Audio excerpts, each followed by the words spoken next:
আমি কিন্তু দোয়া নিতে আসছি, আপনাদের সন্তান আমি আমি আপনাদের কাছ থেকে দোয়া নিতে আসছি। তো চলেন।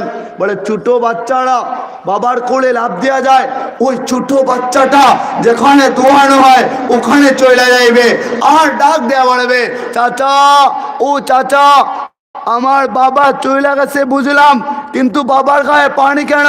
পানি ডাইল না, শীতের সময় বাবা সহ্য করতে পারবে না। যাদের মা মরে যায় ছোট বাচ্চা ওখানে যায় বলে আমার আম্মুর গায়ে পানি ডাইল না, আমার মা সহ্য করতে পারবে না। বলে এমনও ঘটনা হয় যখন লাশটারে ঘরে আইনা রাখা হয়, ছোট বাচ্চাটা ও তো বুঝে না, লাশের কাছে যায় শুয়ে থাকে আর বাবাকে জড়ায় ধরে বলে আব্বু ও আমার আব্বু একবার আমারে জড়ায় ধরো না, একবার কাছে টাইনা নেও না, একবার চুমা দাও না। ছোট বাচ্চাটা বাবার লাশের হাতটারে টাইনা টাইনা নিজের শরীরের মধ্যে জড়ায় ধরে আর বলে আব্বু আমার তোমার মতো কেউ আমারে ভালোবাসে না, একবার ধরো আব্বু। মানুষ বলে তোর